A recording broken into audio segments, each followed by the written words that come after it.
Good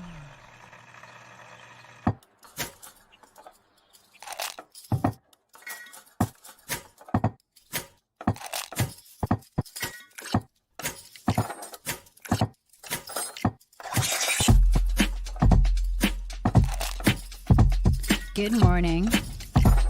Good morning. Java Delight will uplift you. Stay tuned. The show is about to begin.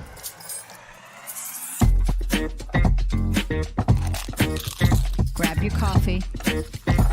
Stay tuned. This show is about to begin.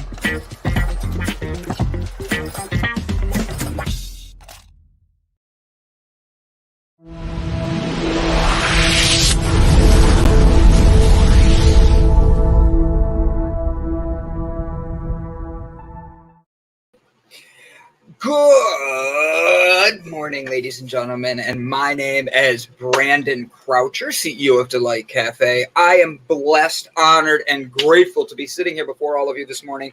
I get to look into my eyes at the computer, stare at the one, the only, the Queen of Africa. And she teaches dolphins how to be sharks and sharks how to be dolphins. She trains Jessica Dugas is how to.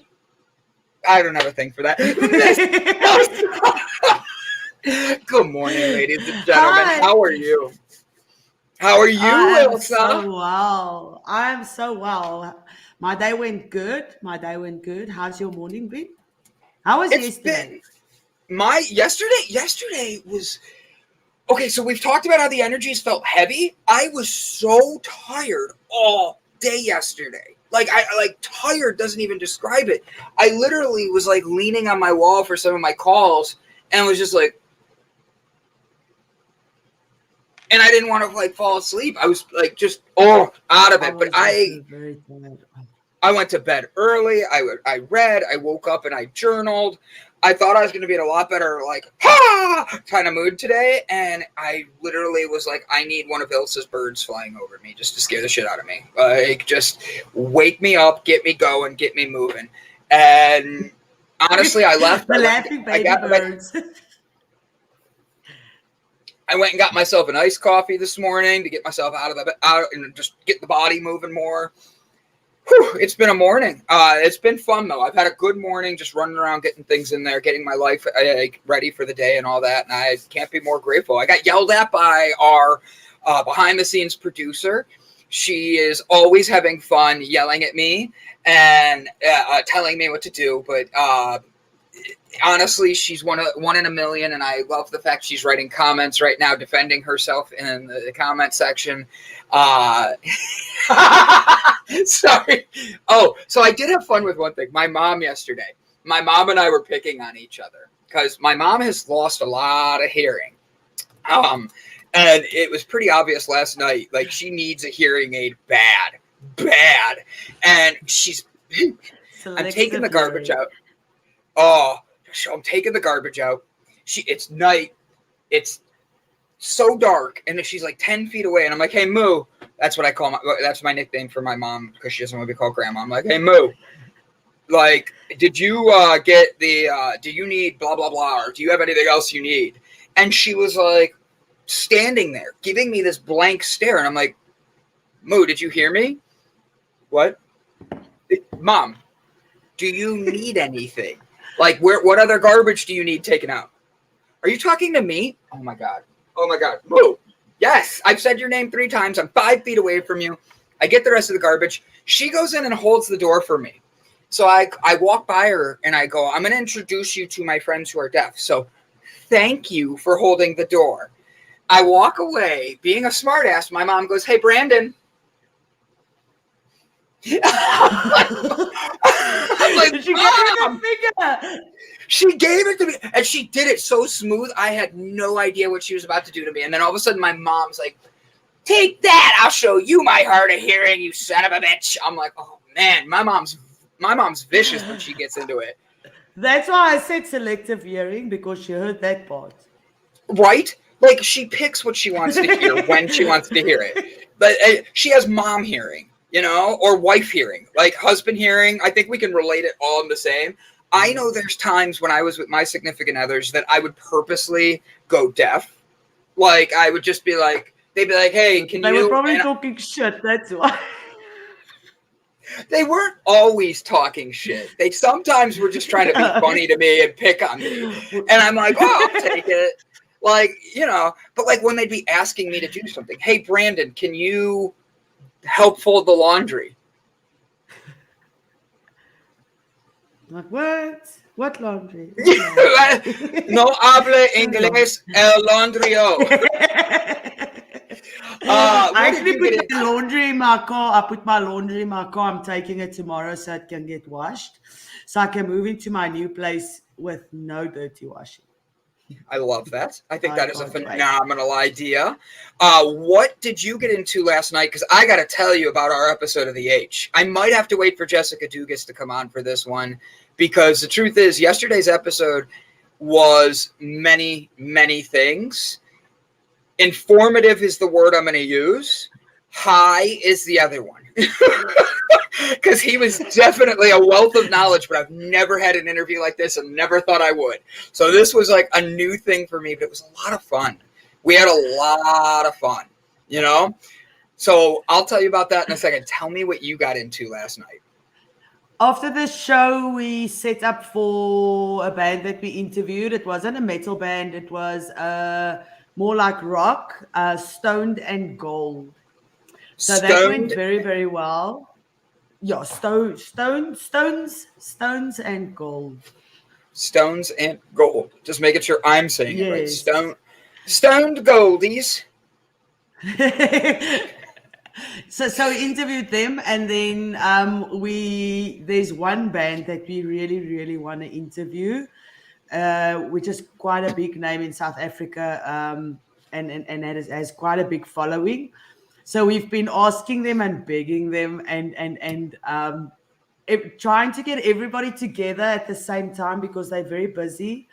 It's so difficult. So we are trying to. So we're literally waiting for them to just let us know if we can interview them this week, or if they'll postpone and do an extra, and then we're going to do an extra episode and everything. So we are holding thumbs. We hope we can close off with them. So, that's awesome. And holding the podcast, thumbs? Yeah, holding thumbs. Like this. I don't know this term. What is holding thumbs? Really? I thought this was... Okay, so when you say ek hou duim, in Afrikaans, it is ek hou duim vas. So this is your thumb is a duim. It's a duim in Afrikaans. Yes. Are you doing dame? Hey, dame. So if you say I'm holding thumbs, it means you are holding like nicks. Like I hope it comes true. Like we're holding thumbs. So like we say fingers crossed. It's the same type of concept. It's like holding thumbs. Heard. Oh, got it. Wow, holding thumbs. Now you also move in the next week. Yes. I'm moving on Wednesday morning. I'll be moving out where I am now and moving into a little container, room in a box container situation. But it's such a beautiful place. And I told you there was a donkey, and there's chickens, and there's sheep and everything. So I'll take pictures when I get there. And it's it's a very rustic looking place. It is so beautiful. So is that everywhere in South Africa? They just have animals walking around. You get to choose where you live by the animals. So like you could have rhinos if you really can afford it. Yes. You can literally have a farm with wild animals and stuff on them. There's a lot of wild animal farms like where they go and hunt or like national parks where they can go and look at the animals as well. So... But there's a lot of rich guys in South Africa where they invite the overseas guys to come and hunt here, and then they've got lion hunting and they shoot the giraffes and everything. I don't like that, but it's not what I'm not a big fan of that, killing animals. But I do eat meat, so I get the point. Do not start. We won't go down.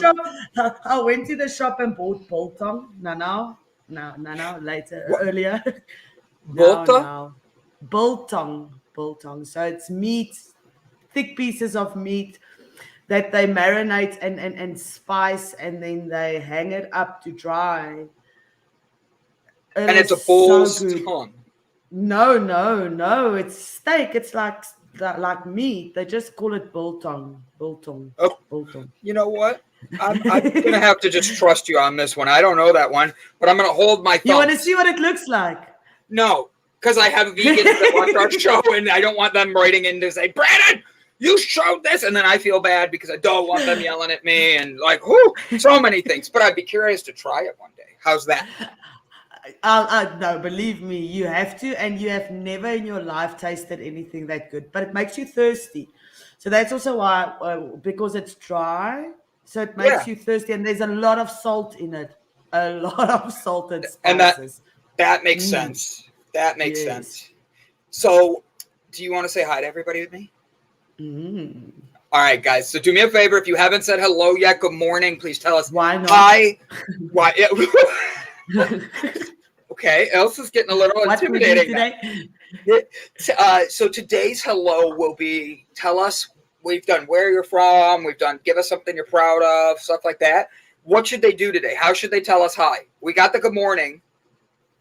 Give anybody just some positive vibes or a positive quote. Everybody's going to put their favorite positive quote? Yes, and then we can read them online and inspire the people, because we're going into the last weekend of August. We've had a full moon. I think there's a lot of things that's going on in people's lives. Things get difficult. People are scared. Things are chaotic, especially with this vaccine and everything just going around and people, I don't know, just losing it. I think we should just send out positive vibes and share the love. If you want to do a quote to inspire everybody, or if you just want to say I love you to somebody, like I'm grateful for Brett Gordon, Brian Tracy, Jessica Dugas, Ilse, Sherry McQueen, all of them, like I could write all that out, or I could say it because I get the camera. So yeah. No. So no admin for us. Yeah. Now, while we're here, everybody go say hello. Give me your quotes. Tell me what you want for the week and how you're excited to spend the weekend, because this weekend is my last weekend before I head down to see Miss Dugas. She has still been sending me pictures of her food, not as much as before. I am extremely excited for that, but I'm also laughing at the fact that I saw the other day in Jessica's story that anybody that comes to stay at Jessica's house needs to make sure they bring like their own blanket or pillow. And I forget the exact quote of everything, but my response to that was I sent her a meme or emoji going, I guess I'm glad I should know. And Jessica is like on it. She's like, now you know. And I'm like, oh shit. Like Jessica and I talk shit to each other in multiple facets. We go from online to during the show to texting during the show. Like last night, she's like, Brandon, like ask him this. I need to know the answer of knack. And I'm like, I'll try. I got you. And I tried asking again, and our guest was phenomenal. I want everybody to know last night's interview with Dr. Bob was absolutely 1 in a million. Like, he's coming back on. People didn't want him to go. His conversation was, like, so informative, and he's such a wealth of knowledge. But, man, unless you're paying attention, you're going to be lost. Like, you have to pay attention to what he's saying. Because he goes from, all right, so the Earth started like with rocks and this and and we're all stars and it came and I'm like, wait a minute. So are we the Earth or are we stars? Okay, water. And I didn't get to where the cannabis plant came in until 1 hour and 20 minutes. And the interview was only supposed to be an hour. Like, I'm not going to Florida. I'm not going to Florida. Somebody just texted me and said, Brandon, I didn't know you were going to Florida. I'm not going to Florida. I'm going to sweet home Alabama, where the Dugas family lives. We're all gonna be singing with all 70 of our kids. I have to admit, on the spot, I'm proud of me. High five, Brandon. Yeah. So I am going to start reading the hellos. Are you ready, Elsa? Elsa froze in the most amazing way. Oh, she unfroze. I didn't get to bring her in full screen. She froze. So ready? You get the first one. Go. Call it out. Tell her you love her. Morning, Sherry. She says, good morning, beautiful souls. Mwah, love and light. Jane Stanley. Hello, my delightful friends. Hello, Jane. Hello, Jane. What? Did the show begin? Good morning, good morning. The show has begun now. Has now Ready? begun. I got a good one. You Only ready? now? Happy Friday, folks. folks. Don't do that to me, Stuart. I spent all day yesterday telling everybody it was Tuesday, finding out I missed a couple meetings because it was Wednesday, and now it's Friday. Did I miss Thursday completely? Do you know what happened to me? So No. Kathy sends me a message on LinkedIn. I must please send her my email address. So I send her a message. I said, okay, I'll do it Wednesday. So she sends a message back. It is Wednesday. I'm like, really? Are we at Wednesday already? I meant later today. Right? How did I miss? Oh, I get it. All right, you ready? Next one. This one's all yours, and you better say it with pure love, okay? Morning. Morning, Brian. I love it. Oh, I get this one. Damn it, my screen moved. Ready? Fernando! Hey, cutie. I love Fernando. Miss Ilse, where can I find your shark training and swimming with giraffes videos? So people want to start seeing these videos. You're going to have to make sure you record them with the GoPro attached to your head. So when you dive in the water and the shark's like, oh, at your head, we have a good visual of it, okay? But they must said I must put the Wi-Fi on the giraffe's head. So I'll have to place him in any case. To get like signal. Yeah. The next time you see a giraffe, I want you to just record yourself chasing him.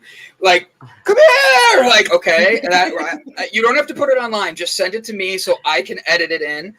Brian Tracy dropping knowledge on us. I didn't know this. Ilse trained all the sharks for the Jaws movies. I had no idea. That was my biggest project up to date. Really? That was in the 70s. I didn't know you like really could still be doing that. I thought you were like you're shooting me. That's right. Wow, that's great. Ready? My quote that I wrote, to be or not to be, that is the question, because you are either going to be in life or you're not going to be in life. Ask yourself that question if you're going to take life by the horns or not. Shut up, Jessica Dugas. I see you in the background going to me. She's like, I'm going to turn my damn camera off on this guy.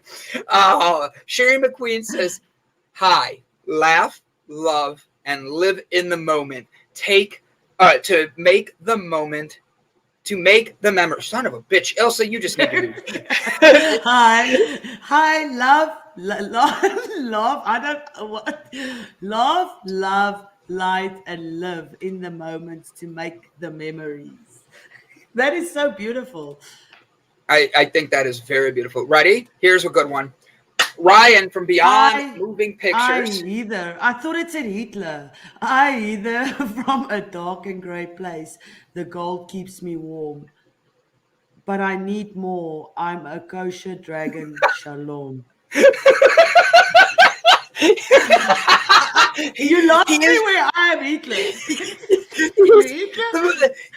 The worst part is like he's Jewish, so there's like a randomness on both sides here because he's the guy I call the Great Jew Bear, and I'm like, I like Ryan. We didn't even pick a day to go get our lunch with our other friend Joe because he's gonna be filming a commercial for Joe in downtown Cleveland because that's what Ryan does. He does all this filming. He's like, oh, awesome. Oh, yeah. So we're supposed to go to lunch this week, and him and I weren't able to make it happen. Ryan, we're going to make that happen because I leave next week to go see Jessica Dugas, and that's where I'm not allowed to make any other plans. She's told me already she'd kill me. She'd come to Cleveland, suffocate me in my sleep, and somehow my mom agreed to this. I don't know why. That's horrible. When I stand before God at the end of my life, I would hope that I would not have a single bit of talent left, but could say I've used everything you gave me. Very well said, Jessica. Very well said. That is very beautiful. Way to bring the room back down from comedy. My thermostat is set to Morgue. thermostat is set to morgue is true. That was what it said. My thermostat is set to morgue. Make sure you bring your blankets if you're coming to visit me. Oh, I got a big one. Are you ready? You got to get a big hello out here. Okay. Ready? Go.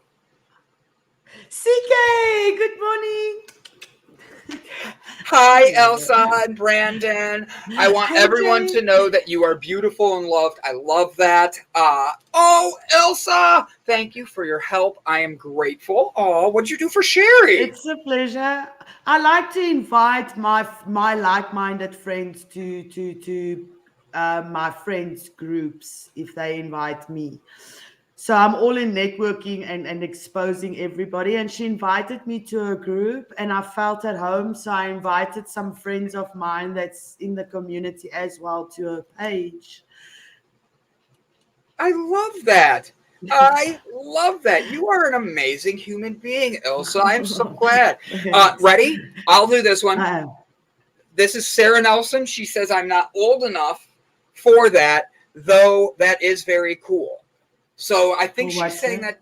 I think she's saying that about you being able to be the shark trainer for Jaws. Like you're not old enough for that. That makes sense. Yeah, but I trained baby sharks when I was a baby.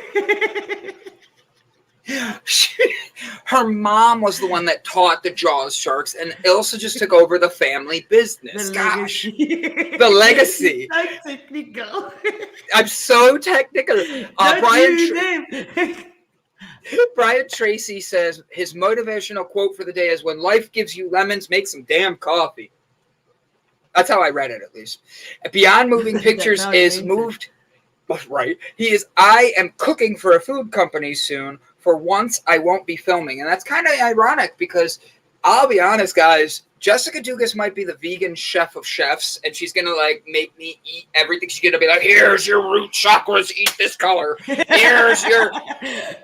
Here's your balanced chakras, eat this. It's not meat, mother. You know, that's just, I picture how Jessica talks to me. That's just how it goes. You should, her name in my phone is Jessica the Yeller. Like, I'm getting a double middle finger. I feel like she's gonna make ticks in her book for all the slaps she needs to give you when you get there. I'm gonna get down there and Phil's gonna be like, I owe you this one. Wham! Like right in the nose.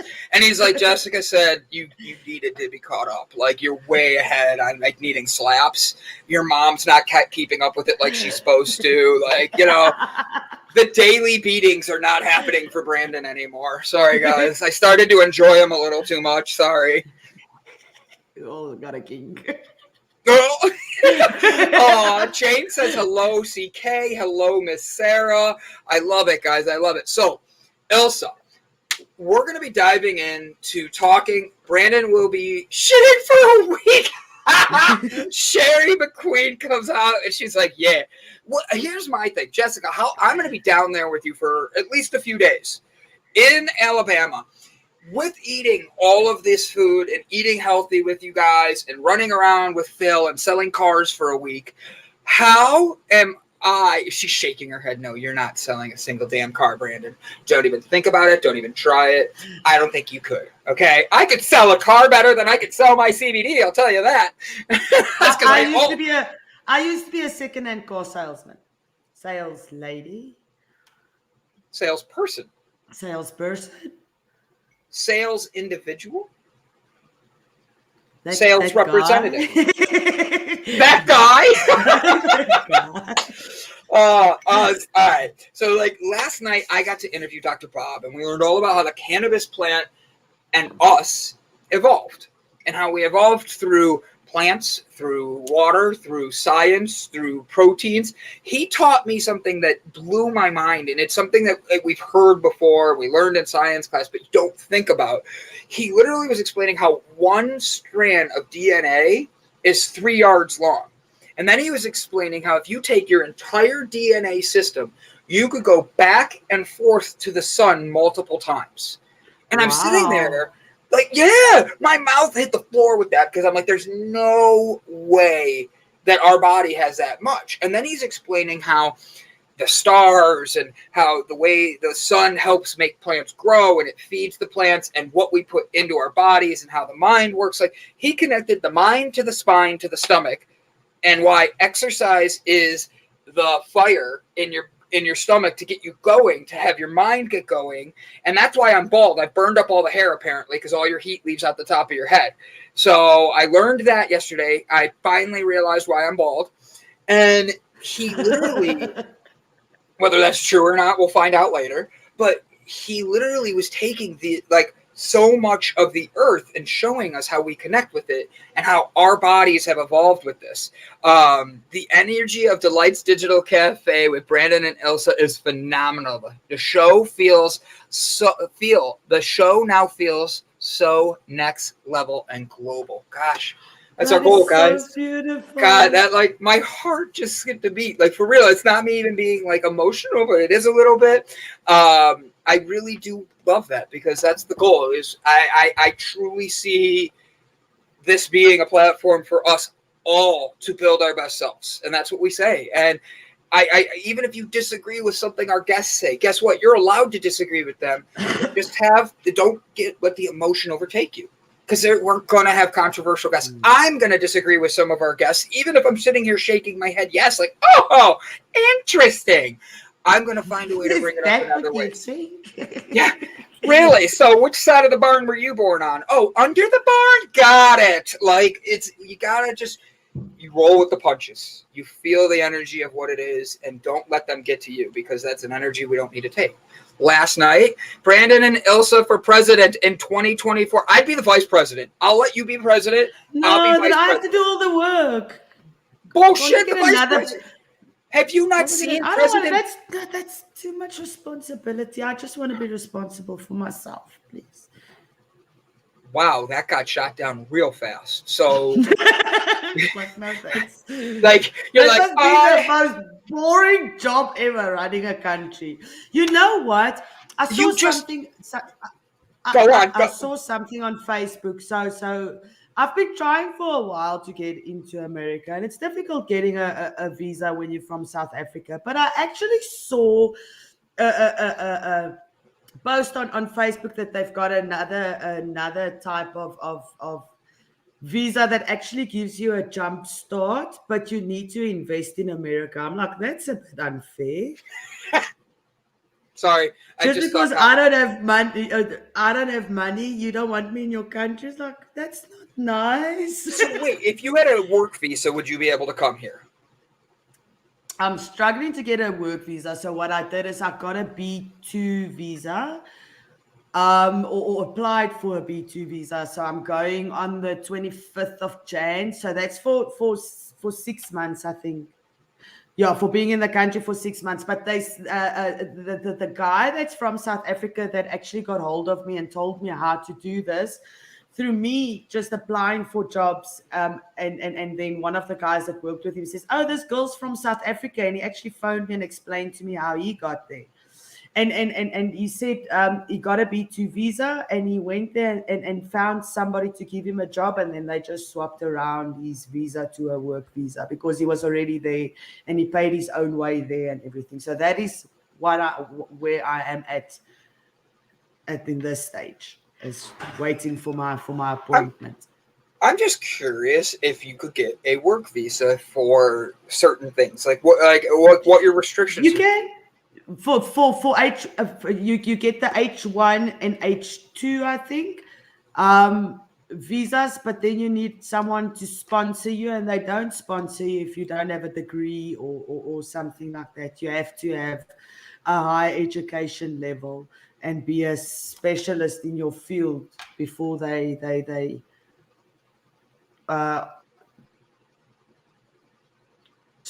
makes sense. Sponsor you a visa. Gotcha. Interesting. Ilse, I think we need to have a second opinion on this one. Are you ready for a second opinion? I think your internet went down. Ilse. Yep, I think her internet went down. Ladies and gentlemen, please do me a favor and welcome the one, the only, Jay Dugas!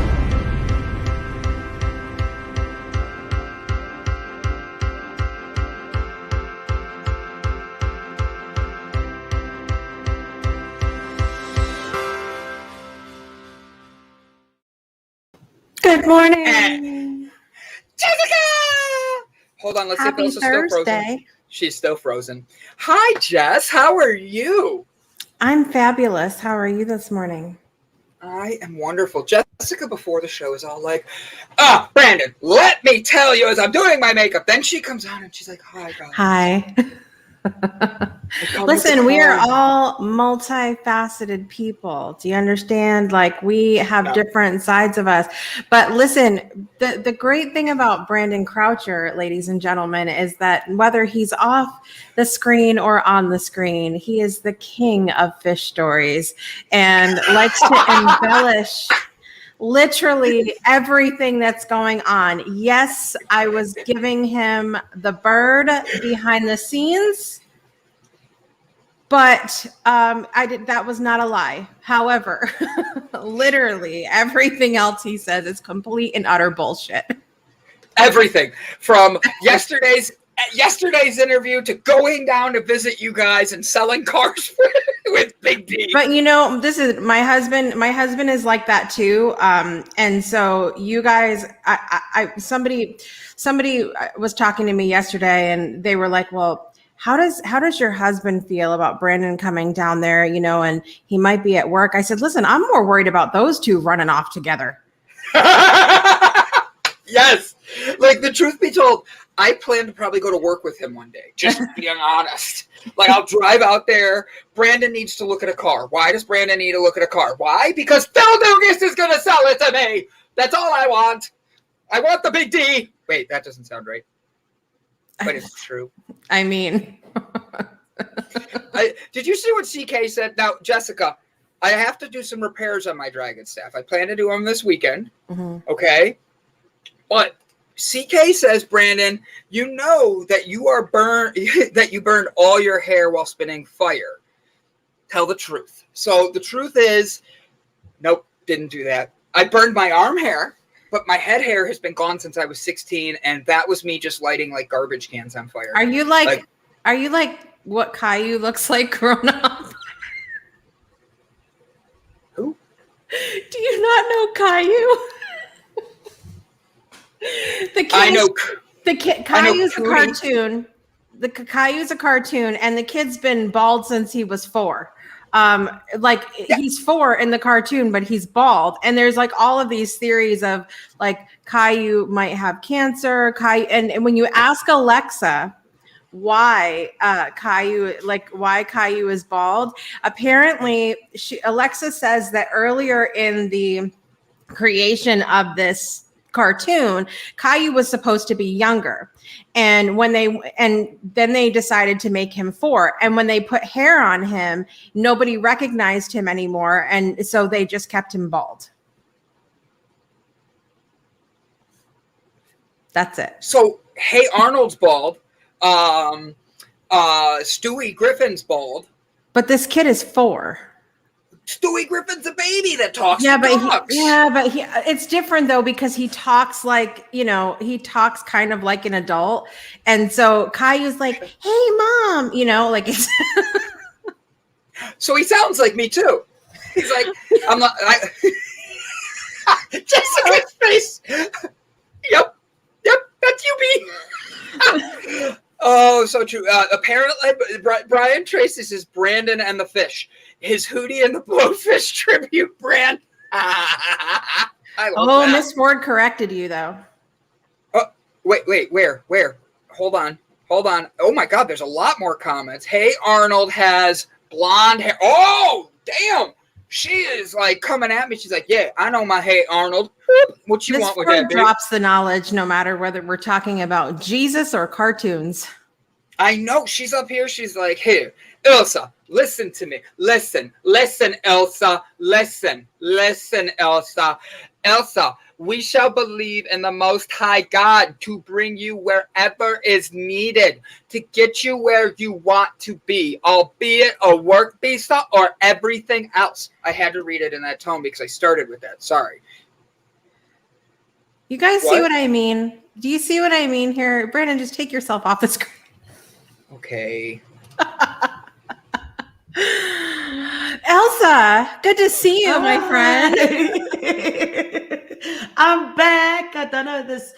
We get some dips. Yeah, I don't know if it's because everybody's at home now and then everybody's Wi-Fi go on and the signal is horrible in this area. So I can't wait to move. I just can't wait to move. I decided I'm going to set up like a GoFundMe for all of my friends who have crap internet. So like you, Miss Ford is one of them. I had to call you out on that, Miss Ford, because I get so frustrated because Cheryl does come with all of this knowledge. And then when we're talking to her, the internet, like we're just too powerful for the internet. I'm going with that. And good morning, Britt Bratt. And I love people that are bald and little bald babies, but at 4 little bald babies, I loved my little bald well, none of mine were actually bald, but God, he came back. Never mind, he's gone. I spy. Yeah, so would you come back here and please, little bald Brandon baby? He's going backwards now. Started out bald, got a little hair. Now he's going back to bald. He's regressing. I am. All right, so I haven't shaved my head in 4 days. Now watch, you ready? You can't tell, oh, he's just a little bald. But if I go like this and I lean my head, you see the horseshoe. You see where God sneezed while making me, and it goes down and then up. Like, I don't know how. I've never seen a bald guy have like a jerk like this. And mine goes like beep, beep. And I'm like, if I let my hair grow, just that one spot where it goes up and down, it would look like I have a bald spot on the right side of my head, but the hair that's combed over goes to is like just popping out of nowhere. I see your face. My grandpa had a horseshoe like that. Really? With the dent? Well, a horseshoe, but not the other weird stuff. Right. God didn't sneeze while making your grandpa bald. While God was making me, he's like, oh, God, this one's special. Let's give him something extra right down here and a little up here. But God didn't need to do that. The baldness runs in the family as well. It doesn't. I'm going to go. All right, hold on. Before I do this, I'm going to go grab, not today, but I will grab pictures of my family. My dad's dad, my mom's dad, my grandpa on both sides. Both of them all have hair. My mom, my Aunt Betty. God, they had hair too. Like I was proud of them for having hair. Like I come along. I am the first kid of all Crouchers to be bald. Like everybody in my age bracket has hair. All of my cousins have hair. One cousin who is just a little older than me on my dad's side has a like yarmulke bald spot.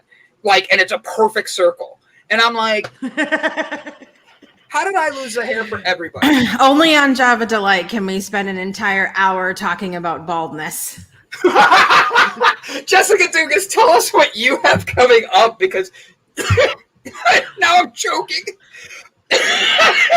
I'm trying to think. Do we have anybody that's bald for our event coming up in December? Yeah, who's your bald singers? I don't think we have a bald singer coming. I'm gonna check myself really quick. Oh, we do. We have one, and you know him because he's been on Java Delight. He has. I know who he is. Me and him are pizza eating besties now. Who, Brandon? You also want to be a pizza eating bestie. No, I have a question. Okay. Oh. The dough has eggs in it, and the pizza has cheese on it. How does a vegan eat pizza? On what planet does dough have egg in it? The one it only has. This is my universe in this scenario, so we're gonna go with that. Most pizza dough, fun fact, And this is the Sicilian speaking. It does not have egg in it. I have used your joke so Isn't many it the times. pasta has egg in it? Pasta. Ray Coates is the beautiful bald man that's going to be one of our guests on one of our artists on a musical evening of giving. Everyone else has hair. I feel like one of the musicians in Ted Yoder's band may be bald, but I can't see it in the photo because he has a hat on. Talk to us about it, Jess. What is this? This is our event coming up in December, sponsored by Baviva Foods and Delight Cafe CBD.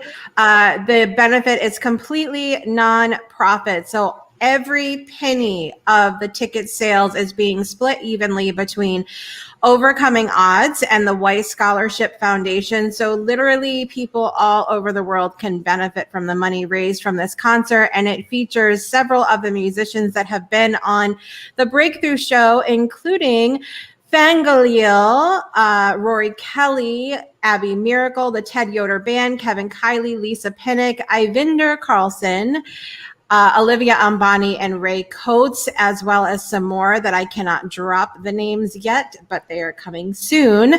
And I posted, did you see the map that I posted? Yeah, I did. The one of the world, and it has all the spots of where everybody is that's going to be participating, right? Yes. I reshared it. That was exciting for me to see that. It really was. I had to reshare it because it was such it's a map of the entire world, and then Jessica has points, like Google points, all over of where all the artists are. Oh, it was so cool. I was so like, share this shit, boom, go. Facebook, do your thing.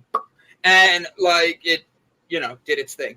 But like for real, Jessica, you did great with that. And you have people from Africa to it was everywhere. Africa, the UK, Iceland, several points in the United States, Canada. Iceland. Wow. Iceland, yes. Ivinder Carlson was one of my guests from earlier on in the season, and he's an incredible musician, and just super quirky and fun. And I love it.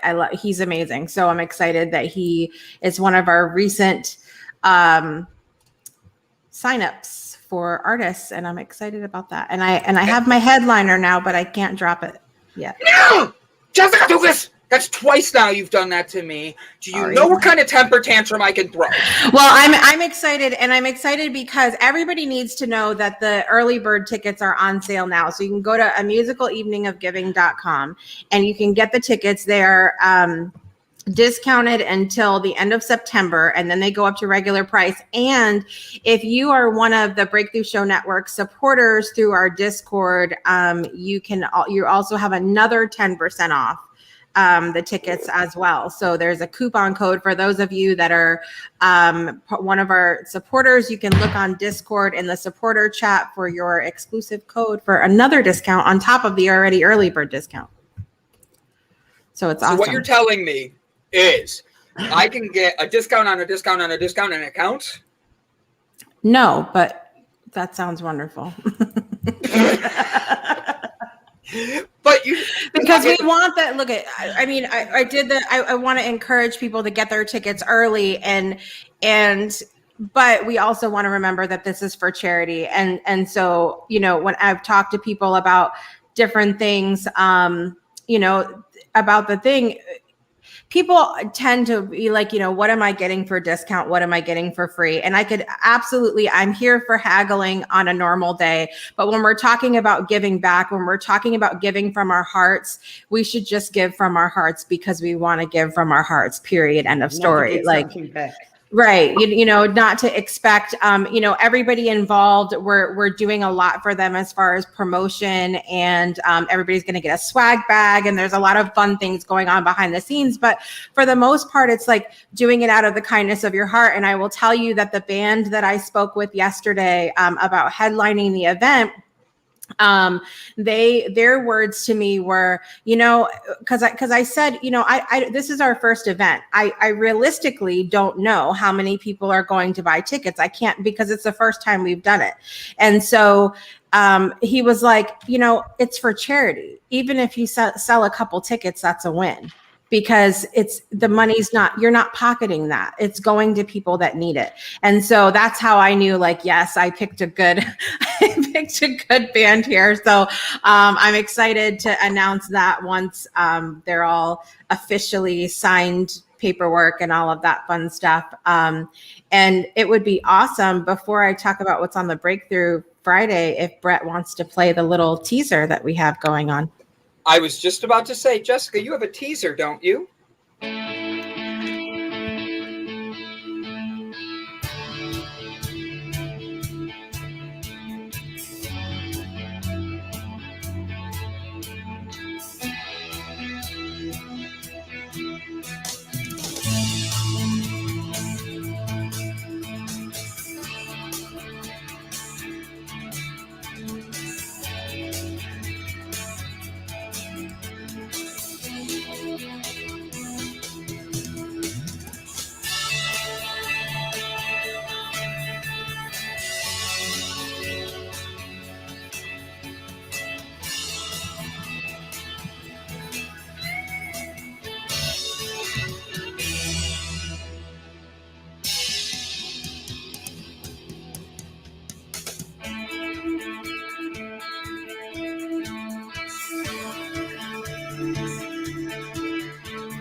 Very Yay! cool. Very well done. That Very is so well beautiful. done. We are excited. And so I have a surprise. For us? Yeah. So if we can sell at least 5 tickets during this broadcast today. So if you go and buy a ticket, buy 5 tickets bought, and you got to comment down below that you bought a ticket so that Brandon can see it and show it on the screen, 5 tickets, I'm going to give away a copy of Brett Weiss's book. He donated a whole bunch of his books to the cause. So Brett Weiss is the founder of the Weiss Scholarship Foundation. So I will give away a copy of his book if we can sell 5 tickets during the show, a musical evening of any level of ticket, base ticket, VIP ticket, all of that. I will give away a book by the end of the show. 5 tickets sold. That's it. All right, 5 tickets. I'll make you a deal, Jess. Okay. Does all 5 people get a book? Or I'm going to give away 1 book to one of the 5 people. I'll draw a name. Perfect. So will you do me a favor? Yes. When you draw the name and you get their address, I'll throw a box of Delight in too. Hey, a box of Delight and a book so you can be delighted while you're reading. There you go, guys. Go get your tickets. 5 tickets. I have nothing to throw in. I have a used pen. Elsa will give you a 5-minute one-on-one conversation with her. She'll interview you and talk about the Stone Daisies and her show. She's gonna come on and be like, guys, we're gonna have a wonderful concert. It is the Stone Daisies. I just love how she says Stone Daisies. Daisies. It's like the cutest. I'm in a meeting the other day with somebody who watches the show, and they literally go, your new co-host has the best accent ever. Can you hire her as a sales rep? Because I think Americans would buy just for her accent. And I'm like, oh, Brian Tracy, you are a hero. Guys, here's the link right now. Go get your ticket. Come back. Comment done. We'll sit here and wait quietly. Oh my God. Listen, easier link, you guys, right here. That's a long. That's a long. I'm like, that's a big one. I thought I had it right with this one. A musical evening of giving. That is correct. That's correct. I just thought maybe I spelled something wrong. It doesn't let me because I'm not an admin. It doesn't. When Brian types it, people can click on it and it makes it an actual hyperlink. When you guys type it from the back end and when I type it, it doesn't show as a hyperlink. Really? I didn't know that. I'm sorry. I did Guys, not do know me a that. favor. Go click on Jessica Dugas's face right now. If you click on her face, it will take you directly to Jessica. Everybody's walking away. They're going. Maybe we're just boring right now, but they're literally running away to go buy tickets. We're watching the audience go. Come back. Tell us, I bought my ticket. Done. Deal. Give me my delight, bitch. Whoop. That's what I want to hear. That's it. Give me my delight. Well, I want to share what's coming up on the Breakthrough Show on Friday, because I have two amazing women. So normally the show is set up to where we do hot topics and entertainment, and then we do like the conversation, and then we do more of the hot topics and entertainment at the end. But this is an episode where we're doing back-to-back powerful interviews. We have two conversations, one with Karen Vincent, and the next one with Jamie Hearn. And both of these women are coaches who are working with other women. So women serving women. I love the energy of that, the sisterhood of it.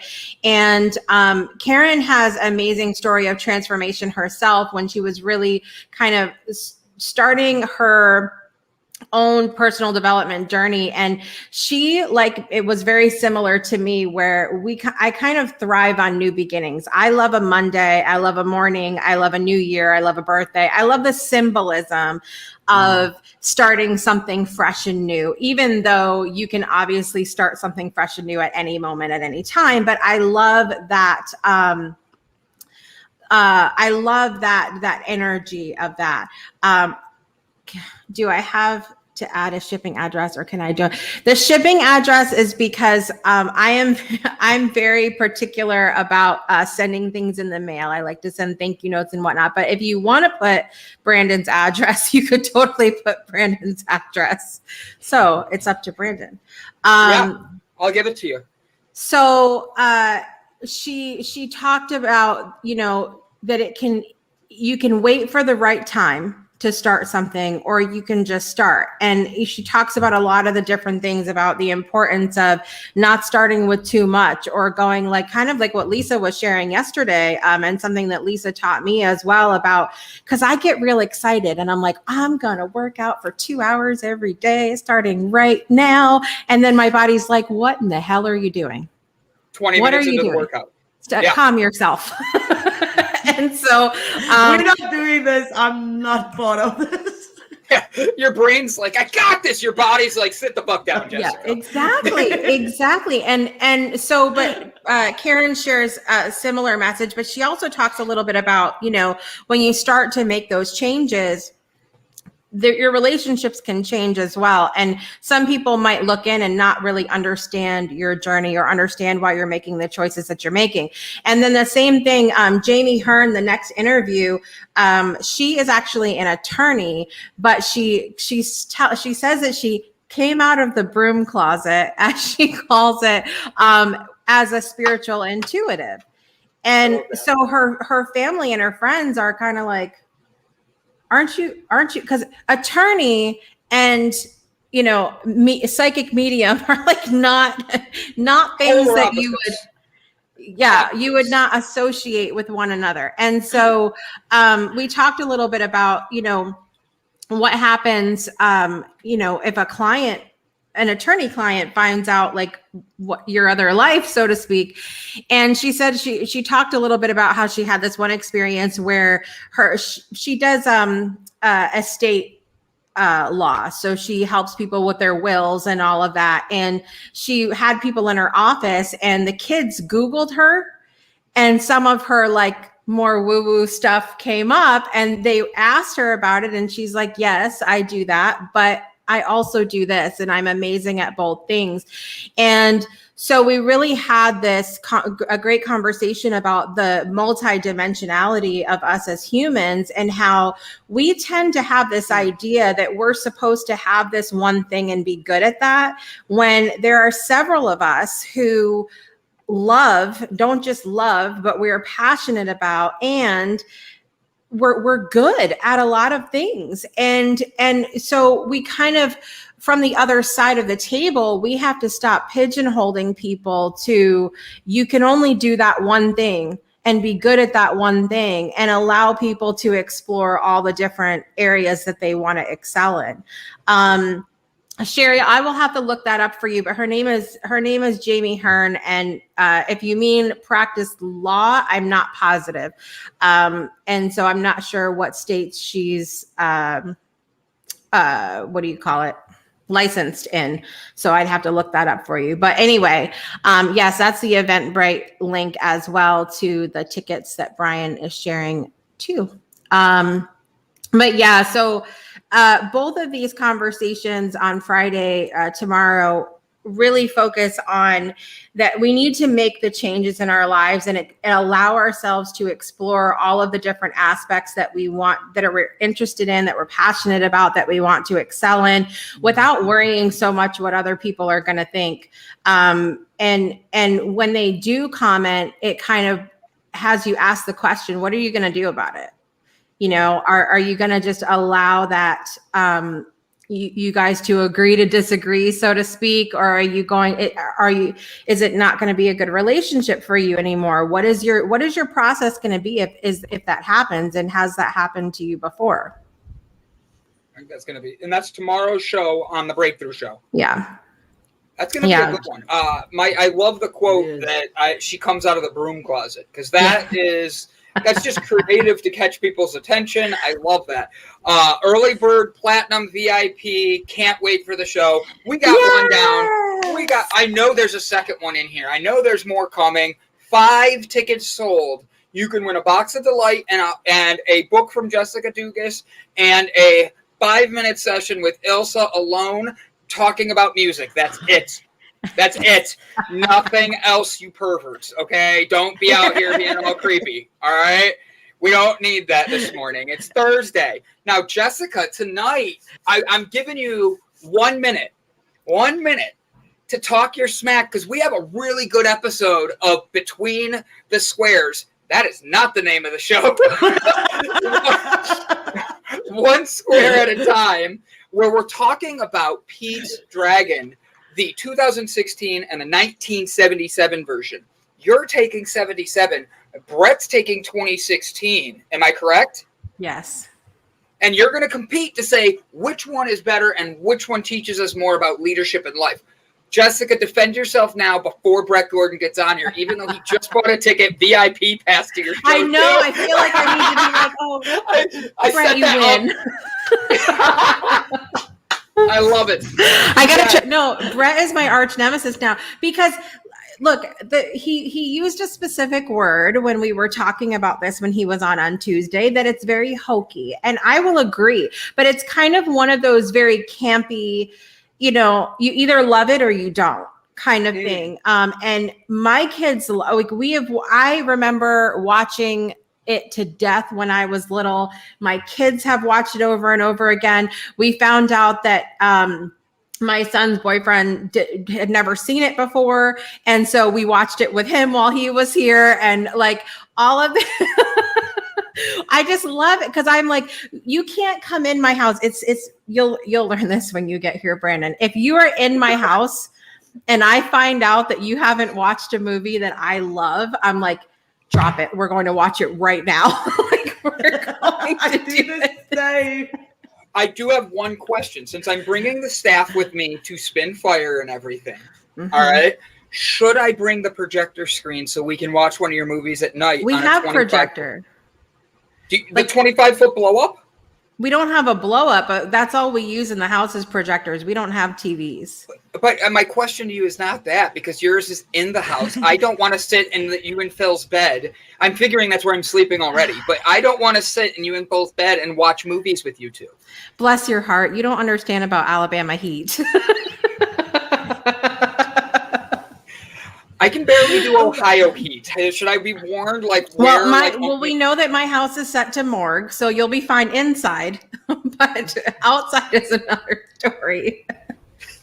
You can bring the blow. Bring the blow. The kids will love that. I'll throw them outside. I will sit and watch from my office window. I was thinking at night too. Is it at night that hot? Yeah. The face. Oh, I'm scared now. I'm going down to Alabama to die, apparently. You're going to melt. Like, I sweat, like, standing here, I'm sweating. So how am I going to be able to do a whole heat? You know what? Ladies and gentlemen, Jessica Dugas has the Breakthrough Show tomorrow. Make sure to tune in. Give her some love. Give her some appreciation. I also want everybody to know we're going to be interviewing in the next few minutes a amazing guest. Her name is Christine Handy. She is a best-selling author of Walk Beside Me. She's a motivational speaker, a model, and she really is. Guys, she looks like she's 21. I have no idea how old she is, but we're going to keep her in that age bracket, all right? She's a humanitarian, a mentor, a mother, a writer. She's a student at Harvard right now getting her master's degree in creative writing and literature. She's on the board of 2 nonprofits, Ebeauty and the People of Purpose. And I believe if I read her website correctly, she is a breast cancer survivor. Ladies and gentlemen, do me a favor. Tell Jessica Dugas you love her. You're going to buy your tickets. You're going to be there. But say hello. 4 more? We're close. 4 more. 4 more tickets. But help us spread love, passion, and welcome Miss Christine Handy.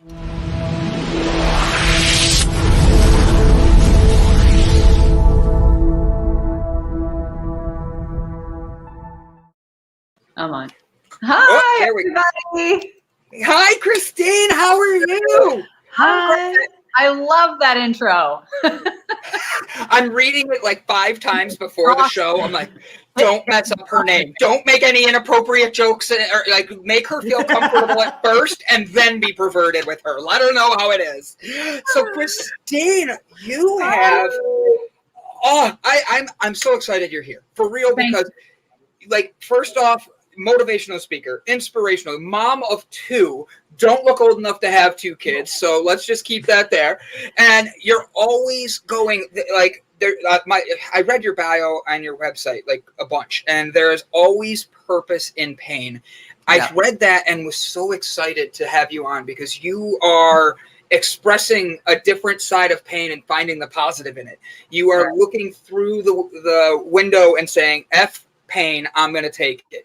So, Christine, give us a little bit about you and how amazing you are. Don't sugarcoat it at all. Just give us the facts of the cool. Well, you're the best. Thank you. And thank you for having me on. It's always, always a privilege to share my story. I find storytelling to be the greatest gift you can give people so that there is empathy and compassion in this world and that we don't feel so alone in our own journeys. And if I could scream it from the mountaintops, I do it every single day. I think so many people can be so selfish with their stories, right? And afraid, right? Pride and ego gets in the way. So I'll tell you a little bit about me. I was diagnosed with cancer in 2012, October 1st. Literally, October is Breast Cancer Awareness Month, and I was diagnosed at 9 a.m. on October 1st, so I had to see pink the entire month. It became my least favorite color. I almost wore pink today. I have pink on. I always have pink. I actually love it now, but for the whole month, I'm looking at pink advertisements on TV, billboards, and every company in the world wants to have a part of it. You know, they're using the breast cancer for ads and all these other things. And I'm like, I couldn't even get away from it. And so, but I just had on the month before my arm was just fused. And that's a whole nother terrible story. And so I had literally a cast from my fingertips to my shoulder. And I was just trying to figure out how was I going to live the rest of my life with a fused right arm? Because now I was handicapped. And I had gone from being a thriving mother, model, wife, to being a sickly woman needing constant care and attention with my arm and now cancer. And I was facing 28 rounds of chemo, an aggressive form of cancer, and who knew how many surgeries. And it was in those early days of my diagnosis where I was like, how did I get here? And what am I going to do with this? And one of my friends said to me, within like the first 30 days, first of all, let me go back since we're not sugarcoating it. Yes, don't sugarcoat it. Because my arm had just been fused and bone grafted, I had cadaver bone in my arm. And how did you break your arm? How did you break it? I got to ask. I literally wrote it and I don't want to miss that question. So I did not break it. I tore a ligament in my right wrist. Now, if you want to go there, I will go there. This is Let's an go. this is an Let's interesting go. story. So I went around Dallas, which is where I lived at the time, and I picked the best doctor, the Stanford grad, and I chose him to do the surgery, right? Yeah. So all's good, right? The Stanford grad, he got his diploma from an Ivy League school. This surgery is going to go like no big deal. So had the surgery, and 6 weeks later they took off the cast, and within 2 days my arm ballooned. Like my arm looked like my thigh bone, but that wasn't the worst of it. The pain was so intense I could not get out of bed. And so I called my doctor. It was a Sunday, which I was really afraid to call him because, we're taught as women to respect authority, to treat authority higher than ourselves. So gosh, we can't disrupt a doctor on a Sunday and their schedule. Now, I totally don't believe that anymore, but at the time I did. and so I called the doctor shamefully, like, I'm so afraid I'm gonna call the doctor. So I called the doctor on a Sunday and he told me I over-iced it. Bullshit. Sorry. I believed him. I believed him because he went to Stanford and he had a medical degree and I didn't. And so for the next several months, he did within the first 2 weeks, he did a surgery where he kind of cut a nerve in my neck so that the nerve from my hand wouldn't cause pain and suffering. And I thought, okay, well, he knows what he's doing. And then he diagnosed me with this disorder called RSD, which is basically your brain is telling your limb, for me with my arm, that there was pain and trauma but there really wasn't, right? So he basically said it was in my head. He labeled me as a hysterical housewife. And so all these months, when he was doing this to me, bullying me, he sent me to a physical therapist far away from his office. Like he wanted me far away. Now looking back, like from a bird's eye perspective, it's so simple to figure out what he was doing, right? But when you're in tremendous pain, you depend on the people around you. That's true of everybody. And so I believed him and other people that were telling me that I was in with the best doctor. And so I went to physical therapy for months. But every day that I went, I shed tears. I was in so much pain. I was losing my hair. I was losing weight. I was unable to take care of my family and my children. I was depending on my family and my friends. And ultimately, I got up the courage to see a second opinion because my Stanford doctor told me that I shouldn't see a second opinion. That would be insulting to him. When I finally saw a second opinion, the doctor took one x-ray. Every bone in my wrist was broken. That had fallen into a pile at the base of my wrist. There was no cartilage left. I was in surgery that day to dig out as much infection as possible because it was traveling up my arm. So I had infection that was undiagnosed, misdiagnosed for 7 months. Oh no. So let's just start there. I have not had a day. Now that was 10 years ago. I have not had a single day without pain for 10 years because of what that doctor did to me. Not a single day. Right now, I'm in pain. This second. I don't want to ask this, but I'm going to ask this. Wouldn't that give you the grounds for a lawsuit? And I'm not a sue happy person in any way. I think that's a very serious thing. It's your right hand. It's what you use for, I'm assuming, writing. And if you live in a cold area like up north, like I do in Cleveland, Ohio, when the snow hits, that wrist is going to hurt 10 times more. I know that by me having bad joints and being old myself. Could you have sued him for malpractice? Yes, I did. Well, here's the problem with that, right? So I sued him because I've never sued anybody in my life, and it was actually very traumatic to sue him. I was suing him when I was going through chemotherapy.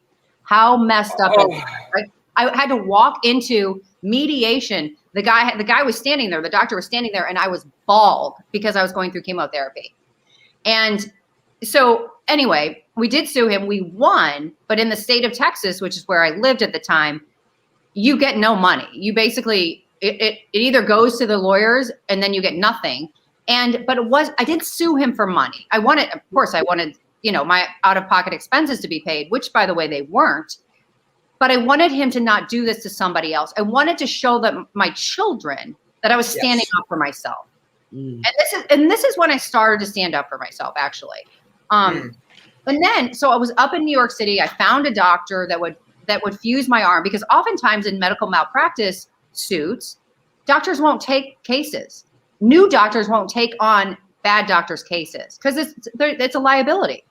Yeah. And so I found a really great, I know it's crazy what happens. So I found a great doctor in New York City, and I was up in New York City for my 6-week post-arm fusion checkup. I didn't even know what that looked like. Like, how was I going to drive a car? How was I going to take care of kids? How was I going to do laundry? I didn't know, right? I'm in this cast from my fingertips to my shoulder, and I'm in the shower at a hotel.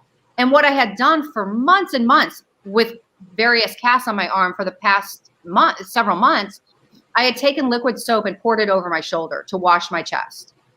I was in this hotel. I called the front desk and I said, I need some liquid soap. I've got a cast on. I can't use a bar of soap. And they said, too bad. We don't have any liquid soap. So I took this bar of soap. I've got my arm outside of the shower. I'm trying to wash my body. I'm trying to go to this doctor's appointment. And I take this bar of soap and I start to wash my chest, and I feel a lump in my breast. And I'm looking around going, there's no way. I'm 41 years old. I have no family history of cancer. I am an athlete. I am a model. I am a mother. There's no chance I have breast cancer. 5 days later, I'm sitting at home by myself, and I get a phone call saying, you have breast cancer. And the only question I asked him was, am I going to die? And he didn't even answer. Oh my God. Heart racing, scared as shit. Real. Oh. Scared as shit. Yes. Like, yes. Scared. Yeah. Oh, by the way, you get one F word, so choose it wisely. We cheer it because I like when people use it in the right way. So you could say he effed up and like totally lay into him if you wanted, but don't worry. Use the F word. Use it wisely because we like to cheer that on. Yeah, so I'll choose it later. But listen, I could be carrying all of that bitterness and that anger. Yes. But God, vengeance is God's, and I've given it to Him, and I'm good with that. You can use mine as well for that, doctor. Honestly, like carrying that weight of that bitterness, it doesn't serve me. It doesn't serve any of us. And He doesn't care. He doesn't care about me. He doesn't care that I'm mad at Him. He's like, what? Christine who? Right? So. Yep. I do think it's ironic that your last name's Handy and he messed up your hand, just so you know. Like, I caught that right away. Well, it's not my name of origin. It's not my birth name. That was a married name. So just saying. See, I heard. Did that experience, Jessica asked, and this is a good question, did that experience change your perception of the medical professional going into cancer treatment, or did you treat it like an isolated incident? No, actually, it was really, I didn't trust anybody at the time. Like my husband had let me down. My doctor had let me down. Some people in my life had let me down. And I was like, I went to the extreme. I was like, I'm not trusting anybody. And so when I actually first met my oncologist, he said to me, oh, so you're the one I've been hearing about the arm.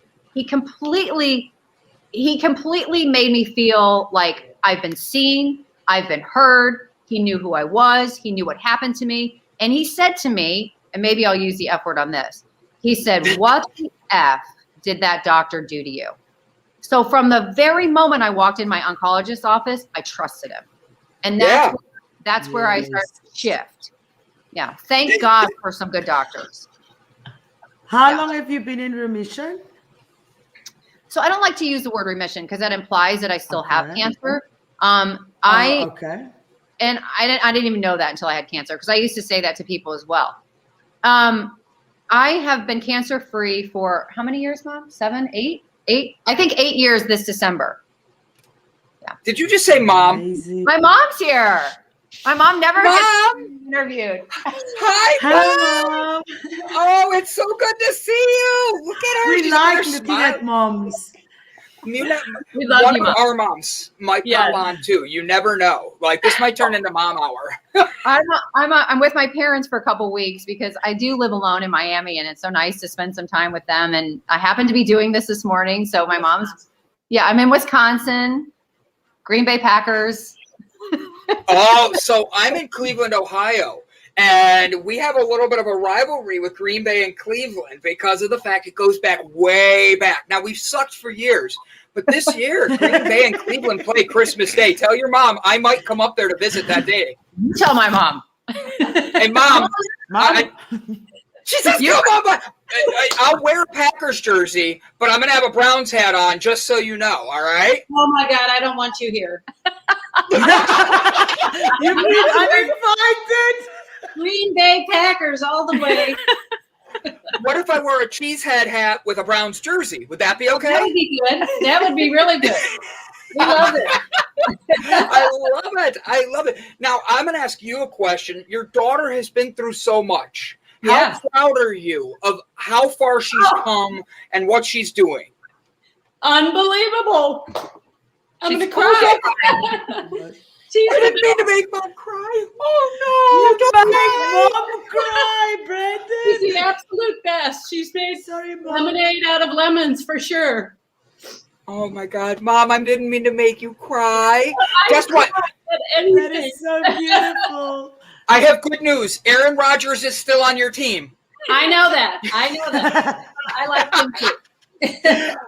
What would you say you're the most proud of with Christine getting through everything she's gone through? Well, just what she gives to other people. And she's such a beautiful person. Look at her. I mean, she's so beautiful, and she just handles it all so well. I'm so proud of the fact that, first of all, she's very smart. And that's because of me. But she Mom's genes. She has an ability to communicate so well with people and make them feel good and take care of them. I don't know if she's told you this. She goes to prisons and she works with the men in the prisons, and the warden says you cannot hug them, touch them, don't let them near you. And she says, no, I'm going to go in and hug them. They need somebody to hug them. And that's what that sort of tells what she's like right there. I first off love that. Now I'm gonna go back to Christine. You can stay here. Please join the conversation, Mom. You are more than welcome. Christine, what are you doing in prison?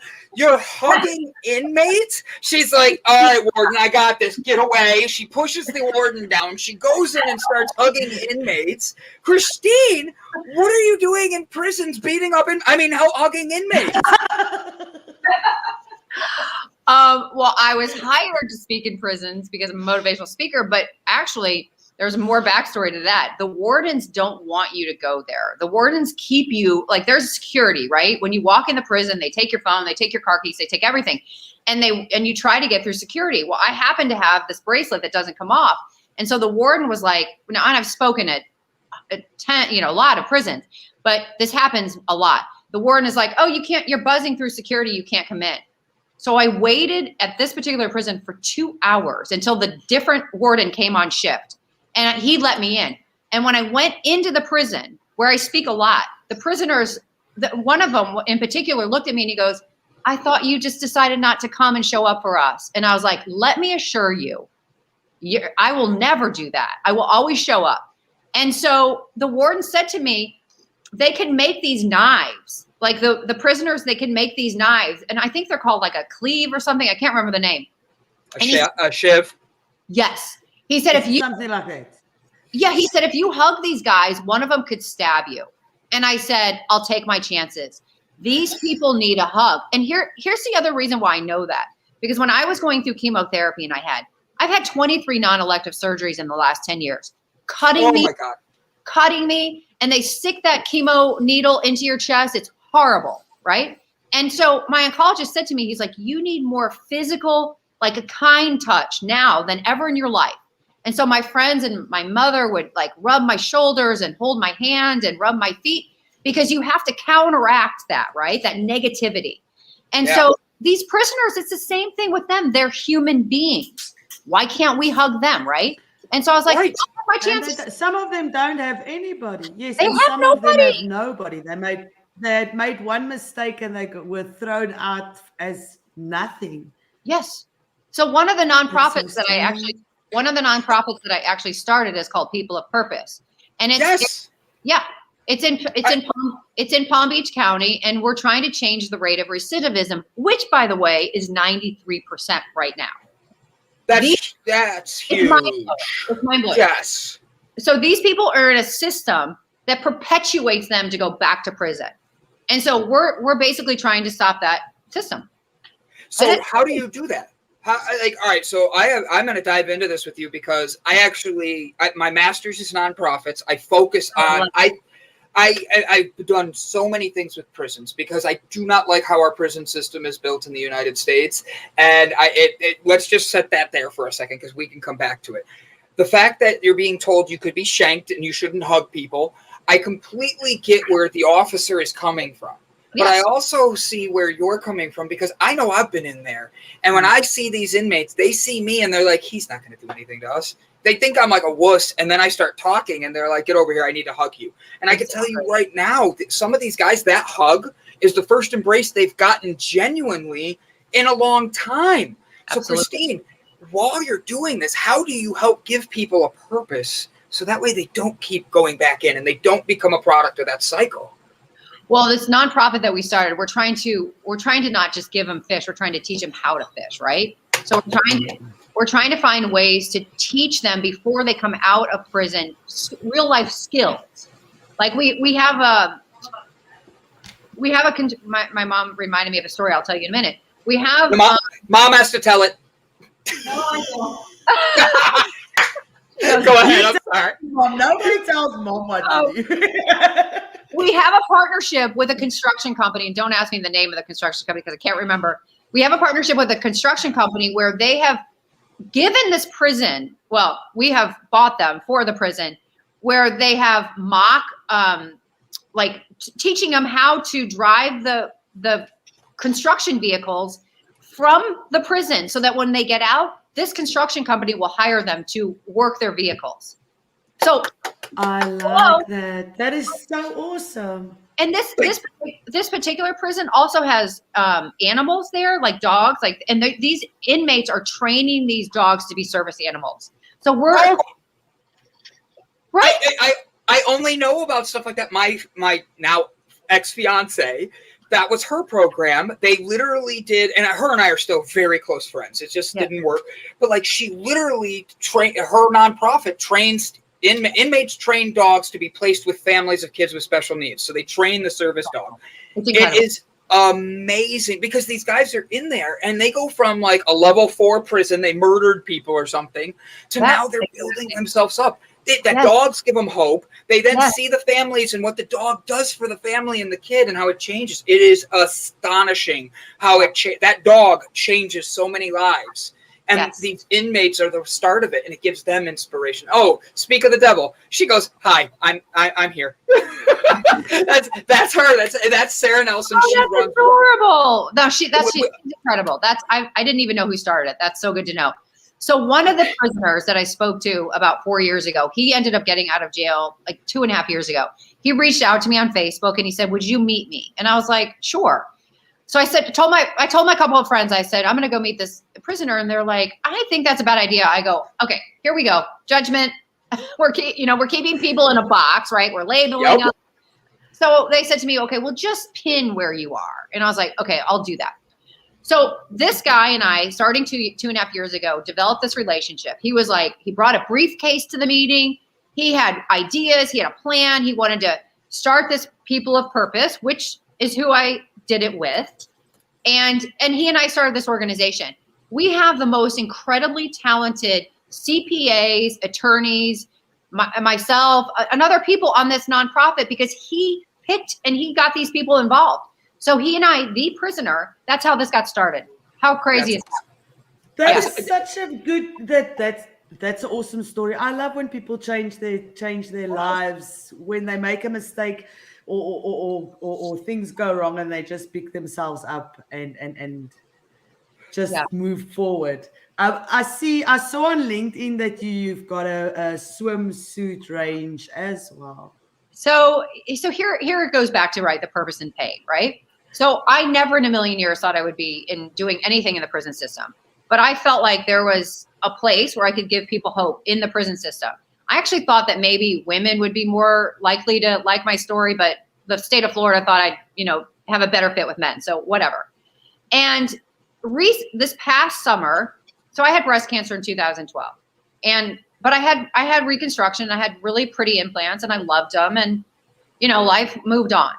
So I got a call from my breast surgeon in 2019 who told me that those pretty implants they put inside of me were recalled because they were causing breast cancer. Thank you, allergen. Thank you, Big Pharma.